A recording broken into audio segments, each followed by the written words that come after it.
Welcome into Lion Pride Sports. I'm Andrew Rogers here for another one of our Coaches Editions, and today we are being joined by the women's soccer coach, Coach Dave Musso. Coach, thanks for joining us. Thanks for having me. Great studio. This is awesome. And Coach, one of the biggest storylines in Lindenwood news this week is the transition to the GLVC, and you know that better than anybody else, and I could argue that against any coach here, because I know you do, because you are a guy that coached at Quincy for 12 years, and now you're here at Lindenwood. Are you in favor of the move?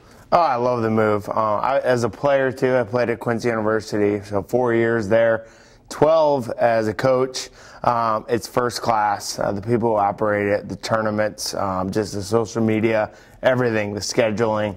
It's fantastic, and the competitiveness is great. But, you know, as far as costs, I mean, we are right in the middle of the conference, so our travel's going to be a lot better. Shorter trips.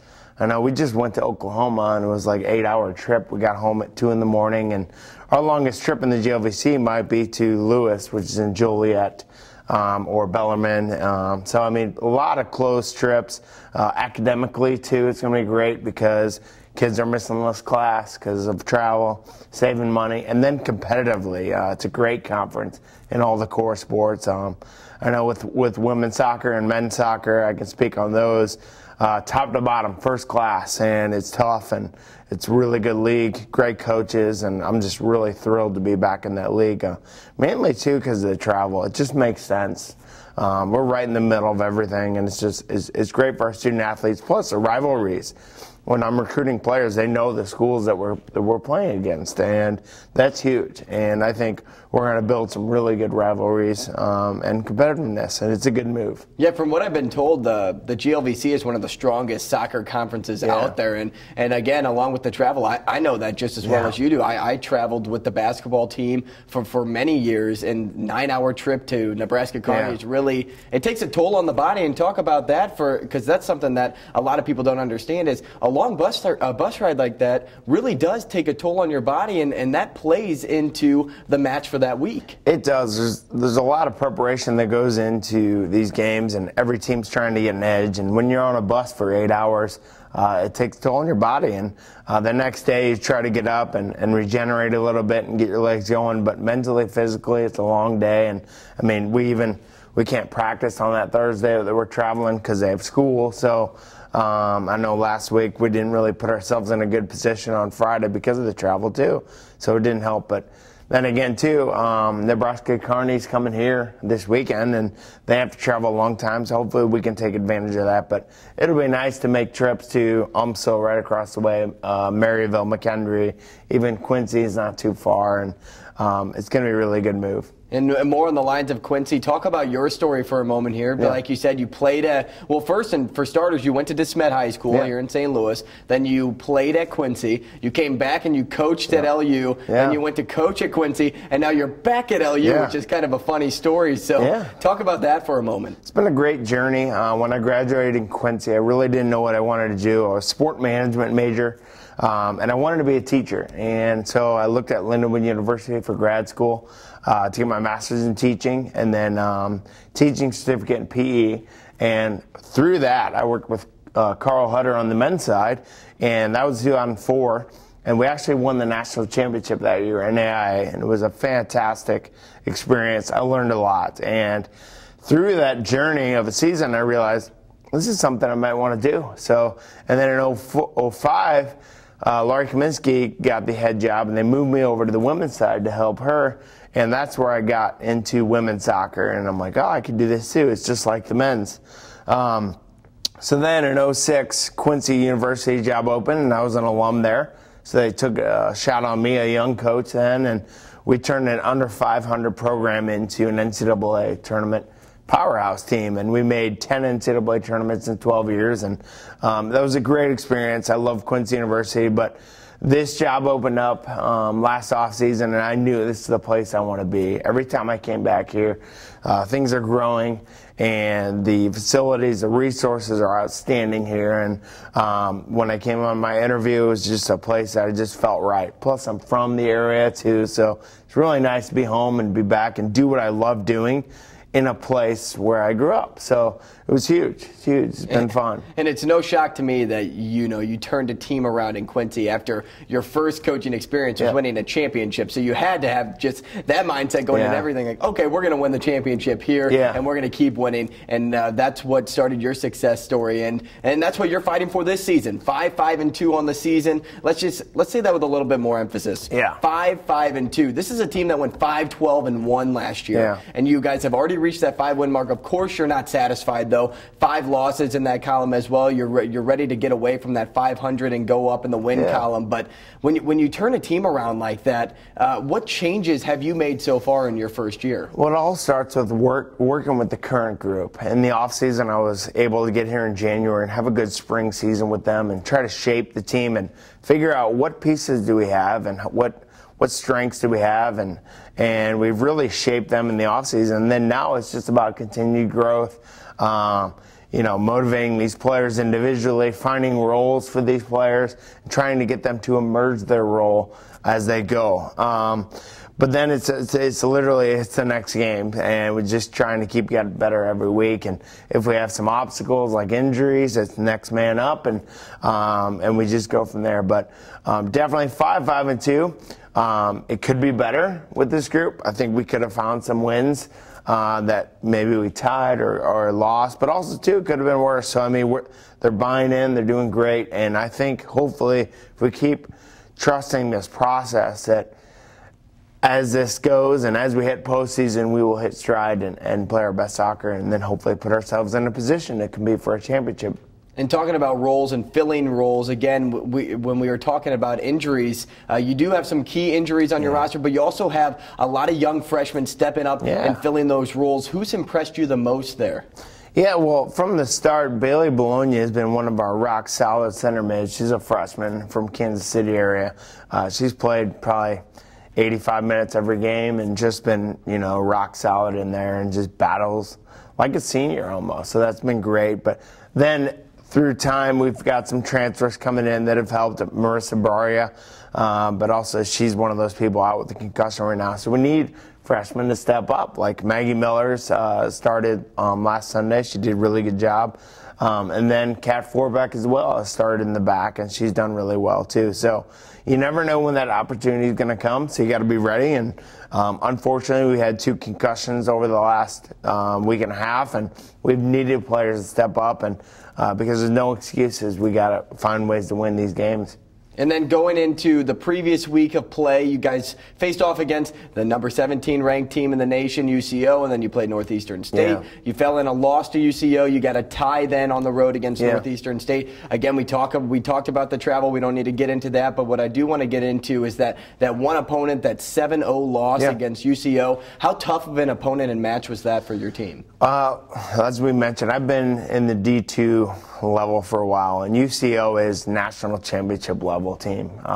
There's probably 6 teams right now that are that good, and UCO is having one of those seasons. They're just all around put together, and it was a tough challenge for us because we lost a couple players. One a couple days before the game, so we didn't get to prepare, and then also Marissa 5 minutes into the game, and so we were just playing on our heels the whole time, and it was just it was one of those games where when it's over, you just kind of wipe it out and say, okay, on to the next one. And if we do face them again, we learn from that, and maybe tactically we change some things and give them our best shot. But all respect to them, they're a really good team this year, and that's a level that this program needs to get to, and it doesn't happen overnight. So it's going to be a process, and it starts with working with these current group, and then bringing in some more players and reloading and trying to get better each day. So in time, that's the level that we want to get to. But they were fantastic, so we give them credit and then move on, and now it's the next game. And getting to that level, one of the players that's basically already there is Morgan Weller, and she's a girl that's going to be a Lion for a little bit longer. She's had an outstanding career, 5 goals, 3 assists, and she's only a sophomore to add. Yeah, and she's taken steps from freshman year, and even this year I've seen her grow, and it's tough as a forward. It takes time to get used to the level, and I've seen growth with her. She needs to just keep working, but there's more in her. Mentally, physically, she can reach an even higher level, and we need her. and then we can start filling in more forwards as it goes. And we've got her for another 2 years after this one, so that's going to be good. And a lot of the core of our group is young. We have a lot of sophomores and freshmen, and we have a smaller group of seniors and juniors. Important group, but the numbers, quantity-wise, we're a pretty young team, and that alone is a challenge. In 2 games this weekend, 2 home games, I should add, and you can check that out at Harlan C. Hunter Stadium. And when we go into these matchups, Nebraska Kearney first, Fort Hays State second. Talk about Nebraska Kearney and the preparation going. Yeah, right now there's a very similar team to us. They're 3-1 in standings for the MIAA, so they're right ahead of us. So this game is really important because, one, if we can knock them down and beat them, they go down, and then we can reverse and go ahead of them. So really important game for us. They're very similar. They have a new coach a couple years into it, so she's got them rolling, just watching tape. So it's all about Friday in preparation for that game. And then once that game's over, Jeff and I will really start introducing the Sunday game to our players Friday night and Saturday morning. So. And then taking a look at Fort Hays State, the Lions haven't beaten Fort Hays State since 2012. What can change this year? What is going to change on Sunday to stop that losing cycle? That is a stat I did not know, and I don't really care about because it's the past, and that's kind of crazy. I didn't know that. So that might be something I use in my pregame. But that's what I'm here for. We'll see. Saturday, we'll look at them and break them down because we're not really looking at them yet. We know they're good. Everybody in this conference is good. It's going to be a competitive game. So, we'll see. We have to play our best soccer to give ourselves a chance to win. And it's really all about ourselves, especially at home, playing our style and our, using our strengths. And then finally, Coach, to end this thing up, what is your favorite part about being a coach here in year one? Head coach, I should say. I think it's the challenge and working with this group and new people. And, I was always nervous to leave my program at Quincy University because there's the players that I recruited, and I've had that program rolling. And the challenge for me personally in my career to connect with these new players and try to get the best out of them and find passion for them, in their game too, and try to lead them to a championship too. So it's pretty exciting to work with this group. And when we come back, Coach will stay with us, and we are going to talk a little bit about the rest of the season and then what it would be like to see if we made it to the conference tournament and then all the way into the NCAA tournament. You don't want to miss it. Stay tuned here on Lion Pride Sports. I'm Rudy Tempesta. I'm 92 years old. I fought in World War II. Then I came home, worked for the post office for 70 years. I've been getting Meals on Wheels, and I enjoy it. The most important thing about Meals on Wheels is you meet the people, which to me is fantastic. You need people to keep your brain moving. That's what life is about. It's love and having a conversation with people.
Back in here on Lion Pride Sports, here with Coach Musso once again. Coach, the women's soccer coach here, and a guy that is a graduate of Quincy, went here for grad school, went back to Quincy to coach. Now he's here coaching again for the Lindenwood women's soccer team. Again, thanks for being here and sticking some time out for us. Hey, this is great. I love it. I love promoting the program. We got a great thing going on here. Lindenwood Sports is fantastic. All the sports teams here at Lindenwood support each other. Great competition. It's a great place to be. And then as teased, we are going to talk a little bit about what's going on in the rest of the season, going into the conference tournament and the postseason. But for starters, let's get back to that GLVC transition that everyone's seen in Lindenwood storylines and the Lindenwood sports news department. Just talk about what it's going to be like for you, a guy that was in the GLVC, the teams that the Lions will now see going into the GLVC, and who could we possibly rival up against? Yeah. There are going to be a lot of rivals because when I was at Quincy, it seemed like even back in the day, SIUE was our rival, and then Northern Kentucky, and they've now gone. So it was really whoever the best teams were. Wisconsin Parkside, now they're gone. So, but I think right now there's so many competitive teams that it's going to be location too, like Maryville, right across the way. They're very strong too. Maryville, UMSL, McKendree, all those close teams, especially for recruiting. Then you have teams like Quincy. Obviously, for me, that's going to be interesting because that's my old team and where I grew up and all that stuff. So, but they have great programs in Truman State. I mean, there are 16 fantastic teams in this league. And what I love about the soccer schedule is we play everybody once. And that's a huge thing. In the MIAA, we play everybody once. But then there's 3 teams where we play people twice. And playing teams twice in one season and then possibly a postseason, that'd be 3 times. And then if you make an NCAA tournament, that could be 4 times. And that's not a really fun thing to do as far as players playing against other teams. But for us, the schedule's great. 15 teams. You only schedule 2 or 3 out-of-conference games. But the travel's great. We're going to take more day trips, saves money for the school, the university, less class time missed, and then competitively too.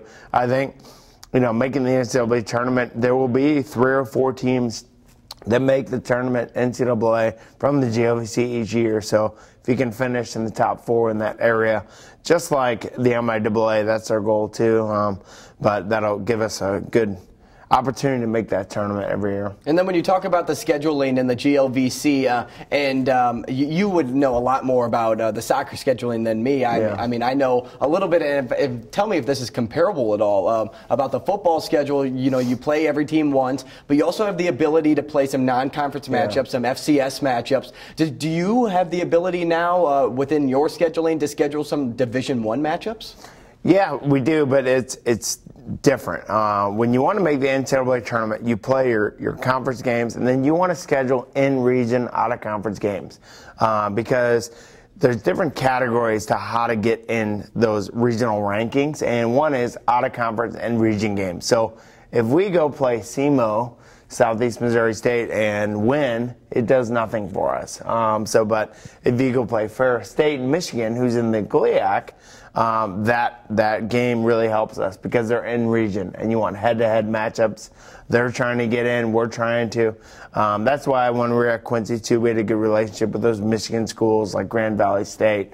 But also too, what's great for us, we've already scheduled our out-of-conference games for next year. We're going to play Missouri Western, who's in the MIAA, and Emporia. So those are good teams right now. If you look at their record, they're looking to try to make the NCAA tournament this year. So we always try to schedule good out-of-conference games to then help us get in the NCAA tournament. So with the GLVC, 15 games, schedule 2 or 3 out-of-conference, and that's it. So and I know for Carl Hutter, it's going to be a great asset to have your schedule already there scheduled for you because he's scheduling games left and right here because the MIAA league is so small. So it's a huge advantage to have it all set, especially because the teams are already good, so it's competitive, and I know scheduling is always a difficult part. And then when we look now toward the schedule of this season, the final 6 games, of course, we start off with Nebraska Kearney here this weekend. That's the first game, and then you guys will take on Fort Hays State. But when you go in and you're practicing for a game against Nebraska Kearney, how are you able to make a quick turnaround with your players and to remind them, hey, we have 2 games in this weekend and not just 1. So when it comes to preparing for a game, you have to be ready for both opponents. Yeah, our main thing is really shaping ourselves and preparing ourselves. The goal is to have teams adjust to us. Obviously, we look at scouting reports and we know what their strengths and weaknesses are, but it's really about Lindenwood women's soccer. And if we can play the best style of soccer that we can provide out there, then we'll give ourselves a good chance. Especially some of these games that we lost. It's really on us. We've kind of made some goofy mistakes here and then, and if we can really just knock those out, then we put ourselves in a good position to win. So it's really about preparing ourselves, and then Friday's game. What style of play do they play, and what are their strengths? What are their weaknesses? And then once that game's finished, we look at Sunday. So if you look at 2 games, then you might, not put all your focus on that Friday game. So it's really about ourselves. And as Coach just said, you can check out the Lions here in action at Hunter Stadium. Both home games, one on Friday, one on Sunday, and you can check them out again at Hunter Stadium, which are going to be phenomenal matchups for you. Now, you talked about Emporia State. You guys are going to be playing them next season as a non-conference matchup. That is going to be the 3rd game we see coming after Fort Hays State. So you go back on the road, you take on Emporia, and you take on Washburn in the same road trip. Another decently far road trip to travel to. When you go into these matchups, what can you expect? Because as you already stated, Emporia State's a good team. Yeah, what a great opportunity. One, we got to get through this weekend at home. We got to perform and get results at home. That will then put us in a position to just go all out next week. And Emporia came to us early in this year and played a different team, so we've seen them play. They're a really strong team, and they've done a great job as far as getting results. So that's a game that's going to be tight. And we know that we're going to have to grind it out on a grass field, away. So it's going to be one of those gut check games, and we just got to give our all and play our best soccer and just find a way on the road. And then a little bit later on, you're going to be playing the #1 team, the team that won the national title last year, UCM. You guys put up a fight here at home, 3-0 loss.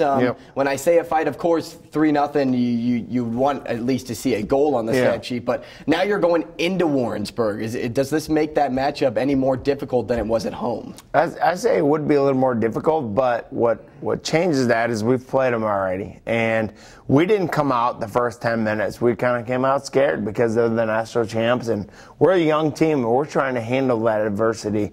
But it was a great learning experience, and after that first 10 minutes, we really played well. We played with them. We gave ourselves a chance to get back in that game, and then, again, some goofy mistakes on our end. Good teams like Central Missouri capitalized on it, and that's what good teams do. So we've got to be the ones capitalizing on their mistakes and just put together a full 90. But we've played them already. They've also played us already, so we've got to adjust and just grind. So, but that's down the road from now. Right now, our focus is on the now. And then the final game of that schedule is Northwest, your final home game, which is kind of weird. You only play 1 game at home to end the season. But how big of a game will that be to lead into the conference tournament? One thing that's cool about that game, it's our senior day. And you're always looking for things to motivate the team, not only tactically, how to play the game, but mentally too. We're going to play great that game because we're playing for these awesome seniors who've brought so much to this program over the last 4 years, and Brittany Steiger too. It's our 5th year, so we'll be playing with some emotion that game, and who knows, that game might determine where we are in the standings for that postseason. Our main goal right now is to be in the top 4 of the conference, and that's going to be a lot of hard work. And the reason why you want to be in the top 4 is because you want to host a game first round.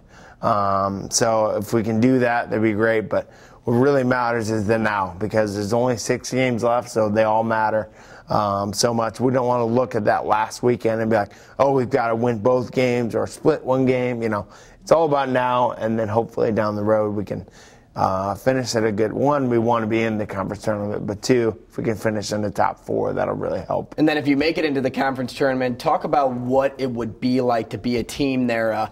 Give us the structure of it. And excuse me, 2-2-1 on the season right now in conference play. So you're on your pace to get there. Yeah. But if you do get there, where do you see yourselves being structured? Then it's one game at a time, and it's just grinding and finding a way. It's a will, and just finding a way to advance, whether that's, winning 5-0 or advancing in penalty kicks. It doesn't matter, okay? You just move and advance, and then you want to get to that Final Four weekend. So the main thing, too, is one game at a time, then do that quarterfinal game, hopefully at home, where you just get into that Final Four. And then once that happens, who knows? Who knows what can happen? And hopefully we gain momentum at that time and run with that momentum and that belief, and then the postseason magic happens. So. And then when you run with that momentum, it would lead to the NCAA. Yeah, now we're talking. So now we're getting there. We're there. We're here. We're good. Yeah. So we're at the same mind. Yeah, I like where we're at. But when we do get there, and you were on a team that won, the NAIA, coaching a team that won the NAIA championship. So you've been there. You've seen that level of play. So going into that, if you see it for the girls this year, when you see it for the girls this year, what are the nerves like, or the feelings, emotions going into a game like that? To be honest, too, when you get to that point, both teams are nervous because the losers, their season's finished. And, that's where you need your leadership to step up and your seniors to, hey, let's go. Let's leave it all on the field and have no regrets. And they're going to be a really good opponent that we would face, and we're a good opponent. So it's going to be about executing, finding those moments, and just finding a way to win the game. And if we do get to that point, we will then have had experience in the MIAA conference tournament, use that experience to then take us to the NCAA tournament. But everybody's good at that point, so we'll have to be on the best of our game to advance. And we're getting there, Coach. We will. We're going to end up there by the end of the season. You can bet on it. Coach, you're a great interview. Thank you for taking some time with me today. That's Coach Musso of the Lindenwood women's soccer team. If you want to check them out, UNK to start off on Friday, and then Fort Hays State here at Hunter Stadium on Sunday. That'll do it here for Lion Pride Sports. For myself, Andrew Rogers, for Coach Musso. That'll do it here. Stay tuned for next week.